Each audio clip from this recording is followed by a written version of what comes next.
After the end of World War II, the world was split into two, East and West.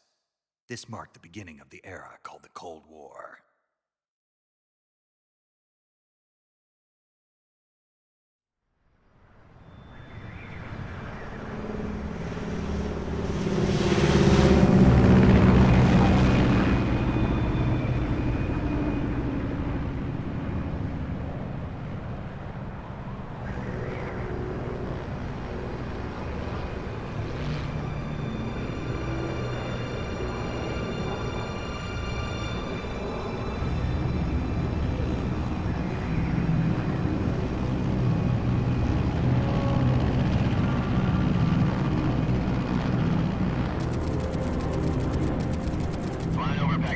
Altitude 30,000 feet. Approaching Soviet airspace. 20 minutes to drop off. Commencing internal depressurization. Equipment check. Arm main parachute. All right. You ready to go? Drop zone still showing a high pressure mass. Cap okay. Good. We've got high visibility.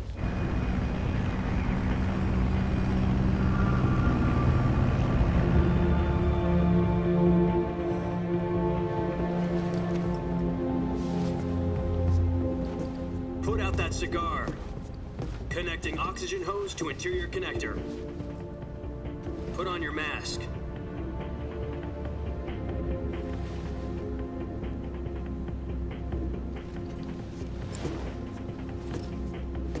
Does this panty waste know what he's doing? Approaching release point. 10 minutes to drop off. Hey, are you deaf? He said put out the cigar and put on your mask.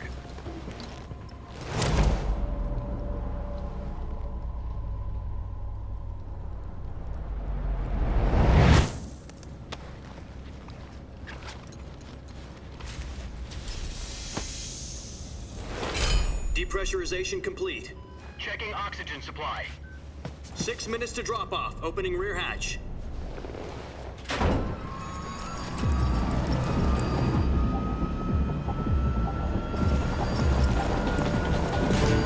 Sunrise.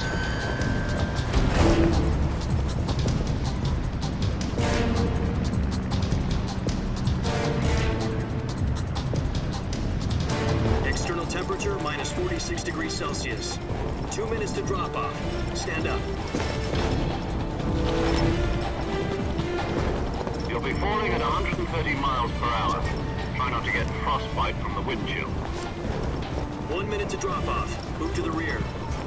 Activate bailout bottle. This is one for the history books. The world's first halo jump. 10 seconds to drop off. Stand by. Status okay. All green. Prepare for drop-off. Countdown. 5, 4, 3, 2, 1. Spread your wings And fly. God be with you.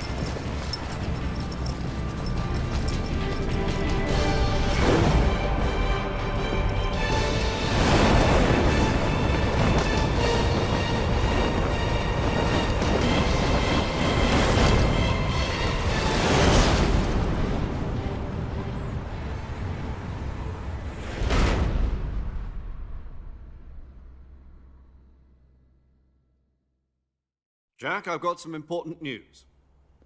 The head of the CIA has finally given us the green light for the virtuous mission. Virtual mission? No, the virtuous mission. The future of our Fox unit depends on it. If it succeeds, we'll be officially organized into a unit. Virtuous mission? Sounds like some kind of initiation ritual. You know, don't get cocky. This isn't a training op. Right. So what exactly is this wonderful mission? Well, about 2 years ago, a certain Soviet scientist requested asylum in the West through one of our moles. His name is Nikolai Stepanovich Sokolov. He's head of the OKB-754 Design Bureau, one of the Soviets' top-secret weapon research facilities, and the East's foremost expert on weapons development. Sokolov? Isn't he that famous rocket scientist? The very same. On April the 12th, 1961, the Soviets achieved the first manned spaceflight in history. The Earth was blue, but there was no God. Well spoken. The rocket that carried Yuri Gagarin into orbit was the A-1, known as the Vostok rocket. Sokolov is said to be the man most responsible for the multi-engine cluster used in that rocket. After Gagarin's flight, Sokolov left rocket development to become the head of the newly established Design Bureau. From a lowly technician to head of a design bureau, that's quite a success story, so why do you want to defect? It seems he'd become afraid of his own creations. Afraid? Call it a crisis of conscience. And for that, he left his country and his family behind and went over the fence? Not exactly. One of his conditions was that his family was also to be taken safely to the west. We used a mole to get the family out first and succeeded in sneaking Sokolov over the Berlin Wall shortly afterwards. I was the one who conducted the operation. The security on the eastern side was still full of holes back then. Then what? We got Sokolov over in one piece, but the whole ordeal had left him exhausted, and we checked him into a hospital in West Berlin. It took him 2 weeks and more than 600 miles to get from the research facility in the Soviet Union to Berlin. He was in no condition to say anything coherent. And it was only a week later that we had something much bigger on our hands. The Cuban Missile Crisis. October the 16th, 1962, President Kennedy received word that the Soviets were in the process of deploying intermediate-range ballistic missiles in Cuba. The President demanded that the Soviets dismantle and remove the missiles. At the same time, he announced a naval blockade to prevent further missile shipments from reaching Cuba. But the Soviets didn't back down, instead placing their armed forces on secondary alert. Soviet transport ships carrying missiles continued on course towards Cuba. US and Soviet forces went on alert for an all-out nuclear war. Frantic negotiations were conducted through the UN's Emergency Security Council and unofficial channels to end the hair-trigger standoff. Finally, on October the 28th, the Soviet Union agreed to remove its missiles from Cuba, and so the world avoided a nuclear holocaust. But in order to get the Soviets to pull their missiles out, we had to make a deal. You mean the one where the US agreed to remove its IRBMs from Turkey? No. The Jupiter IRBMs deployed in Turkey were obsolete, and we were going to get rid of them anyway. They had no strategic value whatsoever to either the US or the Russians. The Turkey deal was a ruse, a cover story that was fed to the other intelligence agencies around the world. So what did the Russians really want? Sokolov. They wanted us to return Sokolov. You mean the Soviets pulled out of Cuba just to get their hands on Sokolov? That's right. What the hell was he working on? At the time, we had no idea. We were running out of time. It was either give up Sokolov or risk full-scale nuclear war. In the end, we had no choice. President Kennedy gave in to Khrushchev's demand. The next day, I got Sokolov out of the hospital, handing him over to agents on the eastern side. Sokolov kept on screaming, "Save me," until he disappeared from my sight. Then, a month ago, we received some new information from one of our moles. About Sokolov? Yes. He was taken back to the research facility and forced to continue working on the weapon in question under KGB supervision. What's more, it's on the verge of completion. So what kind of weapon is it? Something to do with space rockets? No, missiles. Same technology. I guess you're right. We don't know the details, but it appears to be a new kind of nuclear device. For half a year now, the Soviets have been conducting frequent nuclear tests at Semipalatinsk. Something to do with the weapon, I assume. We're talking about a secret weapon so big that Khrushchev was ready to pull out of Cuba to get it back. Is Sokolov still in the facility? No. According to our intelligence, he's in Selinoyarsk, a place in the mountains about 3 miles to the west that's known as the Virgin Cliffs. The Virgin Cliffs. Nice name for a virtuous mission. They moved him there just recently. Why? Apparently, they're conducting a field test of the weapon, but it's our best chance to get him back. This mission would never have been possible if he was still in the research facility. This is our last chance. Sokolov must have known that too when he contacted us.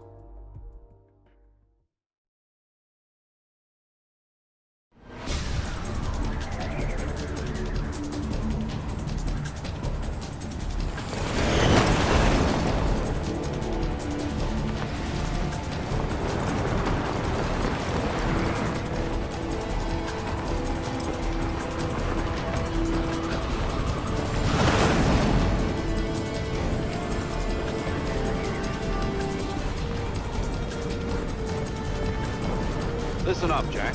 Your mission is to infiltrate Selino-Yarsk in the Soviet mountains, ensure the safety of Sokolov, and bring him back to the West.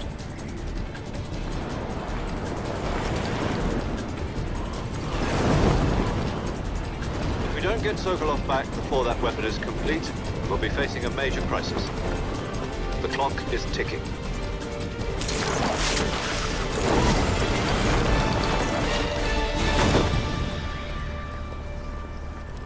Once we've confirmed the rescue of Sokolov, stand by at the recovery point. A recovery balloon will be dropped at that point. Helium will be pumped into the balloon to inflate it. The process takes about 20 minutes. Once it's complete, the gunship's arm will latch onto the balloon and pull it up. The Fulton surface-to-air recovery system. I'm familiar with the theory. Take it easy. It's been combat proven. Do you think Sokolov is up to it? The shock will be less than during a parachute jump, and the arm can handle up to 500 pounds. So you're planning on going over the border in a single combat Talon? She's equipped with two 6-barrel 20mm Vulcan cannons, as well as two 40mm machine guns. Sounds like she could hold her own against a battalion of tanks. Even with the fuel in the reserve tank, we're facing a 4-hour time limit. If all goes well, it shouldn't take more than a few hours. Home in time for dinner. But if anything goes wrong, you'll be eating dinner, breakfast, and all the rest of your meals in the jungle.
Do you copy? You're already in enemy territory, and somebody might be listening in. From here on out, we'll be using code names to refer to each other. Your code name for this mission will be Naked Snake. I'll be referring to you as Snake from now on. You're not to mention your real name. Snake? Oh, you don't like snakes? What do you mean? Well, you've eaten one before, haven't you? In survival training. I'm glad to hear that. I don't know if I'd ever order one in a restaurant, but... Be careful, you might not have a choice. What about you, Major? What should I call you? Let's see. I'll be Tom. Call me Major Tom. This will be a sneaking mission. You must not be seen by the enemy. You must leave no trace of your presence. Is that clear? This kind of infiltration is the Fox unit's speciality. In other words, weapons and equipment are procured on site. That goes for food as well. You're completely naked, just as your name implies. Great. Now I see why you asked me if I like snakes. I suppose calling me Snake was your idea of a joke, too. No, there's a good reason for that. I'll tell you later when the time is right. Gotcha. Getting back to the subject, how exactly am I supposed to feed myself? You've been issued a knife and a tranquilizer gun. Use them to hunt for food. You'll also find some medical supplies in your backpack. Yeah, about the backpack. I lost it in a tree on the way down. I see. Well, you'd better go back and get it then. You know where it is? No problem. I can see it from here. It's stuck on a branch. To climb a tree, stand in front of a tree that's covered in ivy and press the action button. I'll be monitoring your progress over the radio. We can't risk violating Soviet airspace, but I'll be in the gunship. My frequency is 140.85. I'll give you a call if I need to talk to you. If you need to talk to me, use the send function. Okay, Snake, go get your backpack.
I see you've retrieved your backpack, Snake. To equip a weapon, it's necessary to take it out of your backpack. In the survival viewer, choose Weapon from the backpack. Your available weapons will be displayed in a list on the screen. From that list, choose the weapon you want to equip and press the Enter button. For other equipped items, just do the same thing from Item. Got it. Use the survival viewer backpack. Yep, that's right. Survival is fundamental to this mission. After you've been out in the field for a while, your stamina will start to drop. If your stamina gets too low, it'll affect your performance. You won't be able to shoot accurately, for example, and your wounds won't heal as smoothly. Keep an eye on your stamina so you don't run out. To recover lost stamina, you can hunt for local flora and fauna. You can use either your tranquilizer gun or your knife to hunt. My only weapon is a Mark 22 Hush Puppy tranquilizer gun? That's right. It's been fitted with its own suppressor. However, the suppressor will deteriorate every time you fire. Once its durability reaches 0, the noise suppression effect will be gone. So don't get too trigger-happy with it. The suppressor's durability is shown in the icon. Any weapons and equipment beyond what you're carrying now, you'll have to find as you go. I have to find my own weapons and equipment? Whose crazy idea was this anyway? Solo covert actions are standard Fox operating procedure. You can't leave any traces of your presence. No weapons, equipment, footprints, sweat, or bodily waste. The same goes for bullets and cartridges, too. Your presence in enemy territory is already a violation of international conventions of warfare. There aren't supposed to be any American soldiers in Russia. It could spark an international incident. You can't let anyone see you. You can't let the enemy know you're there. This is a stealth mission. You're a ghost, Snake, in every sense of the word. And there'll be no rescue if you're captured. The military and US government will deny any involvement in the affair. Then I'll just have to take care of myself, huh? I'm afraid so. You've been given a fake death pill for that purpose. SIS guidelines stipulate that soldiers on covert ops like this one be issued a potassium cyanide capsule. Tape it to your body so you can take it when you need to. How generous of you. Use it if you're taken prisoner by the enemy. It'll send you into a state of false death for a short time. Fooling them into thinking that I'm really dead. So how do I come back to life? Just take the revival pill. You mean that thing they put in my tooth before the mission? That's the one. But be careful. If you remain in a state of false death for too long, nothing will be able to bring you back. Remember that. I'll keep it in mind. You said this was a solo mission, right? Right. I guess that means I can't count on any reinforcements.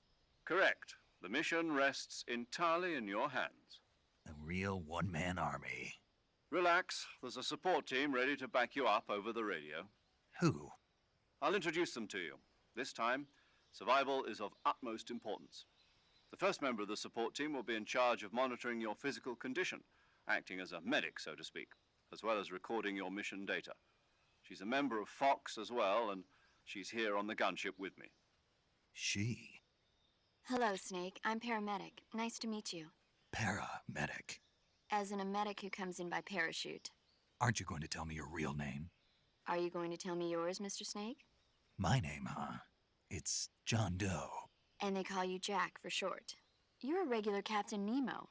A name means nothing on the battlefield. After a week, no one has a name. What's your name? Jane Doe. Very funny. I wasn't joking, but I'll tell you my name only if you manage to make it back alive. My frequency is 145.73. She's also in charge of recording your mission data. Whenever you want to save, send a message over the reserved save frequency, 140.96. So saving lets me record my mission data. That's right. It also records the state of your health. Good to know. There's one more person I want to introduce you to, Snake. Huh? Speaking of snakes, you remember the boss, don't you? A legendary soldier and your mentor. Actually, it was the boss that got the DCI's authorization in the first place. She's going to be serving as Fox's mission advisor. The boss is? She also helped me plan this mission. She and I were at SAS together. Jack, is that you? How many years has it been? Boss? That's right. It's me. Oh. Talk to me. Let me hear your voice. It's been 5 years, 72 days, and 18 hours. You've lost weight. You can tell just by the sound of my voice. Of course I can.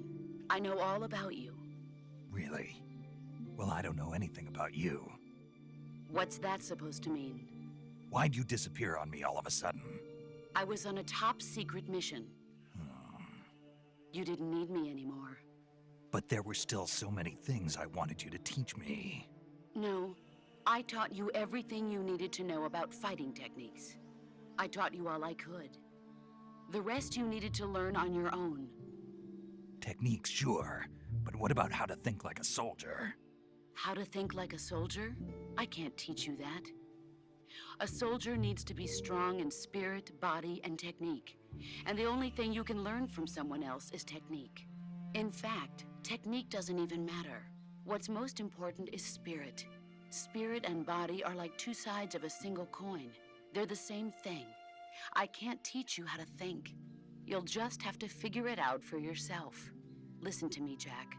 Just because soldiers are on the same side right now doesn't mean they always will be. Having personal feelings about your comrades is one of the worst sins you can commit. Politics determine who you face on the battlefield. And politics are a living thing. They change along with the times. Yesterday's good might be tomorrow's evil. Is that why you abandoned me? No, it had nothing to do with you. I already told you, Jack. I was on a top-secret mission. A soldier has to follow whatever orders he's given. It's not his place to question why. But you're looking for a reason to fight. You're a natural-born fighter, but you're not quite a soldier. A soldier is a political tool, nothing more. That's doubly true if he's a career soldier. Right and wrong have no place in his mission. He has no enemies and no friends. Only the mission. You follow the orders you're given. That's what being a soldier is. I do whatever I have to get the job done. I don't think about politics. That's not the same thing. Sooner or later, your conscience is going to bother you. In the end, you have to choose whether you're going to live as a soldier or just another man with a gun. There's a saying in the Orient, loyalty to the end. Do you know what it means? Being patriotic. It means devoting yourself to your country. I follow the president and the top brass. I'm ready to die for them if necessary. The president and the top brass won't be there forever. Once their terms are up, others will take their place. I follow the will of the leader, no matter who's in charge. People aren't the ones who dictate the missions. Then who does? The times. People's values change over time, and so do the leaders of a country. So there's no such thing as an enemy in absolute terms. The enemies we fight are only enemies in relative terms, constantly changing with the times. As long as we have loyalty to the end, there's no point in believing in anything, even in those we love. And that's the way a soldier's supposed to think? The only thing we can believe in with absolute certainty is the mission, Jack. All right, but do me a favor. What is it? Call me Snake. Snake. Oh, right. Your codename is Snake. It suits you well. That's right. The legendary unit that the boss put together during World War II was a snake. The Cobra unit, a group of heroes that brought the war to an end and saved the world. As long as you've got a legendary hero backing you up, you'll be fine. Isn't that right, Snake? Yeah, I can't think of anyone else I'd rather have with me. Oh, and one more thing, boss. Yes? It's good to hear your voice again. Same here. After all, who knows if either of us will make it out alive? Snake, you are always best at urban warfare and infiltrating buildings. But this is the jungle. Survival is going to be key. Those CQC techniques I taught you are sure to come in handy. CQC? Close quarters combat, huh? I've been in the Green Berets for the past few years. I'm probably pretty rusty. Not to worry. I'll be here to help you remember. After all, this is your first actual survival mission. I'll be supporting you over the radio. Where are you, boss? Next to the Major? The boss is communicating with us by radio from aboard a Permit-class submarine in the Arctic Ocean. My frequency is 141.80. Call me if you need my advice on battle techniques. Gotcha. Your mission is to retrieve Dr. Sokolov. Dr. Sokolov is being held in an abandoned factory located to the north of your current position. Avoid heavy combat and don't let anyone see you. Don't forget that this is a stealth mission. Snake, try to remember some of the basics of CQC.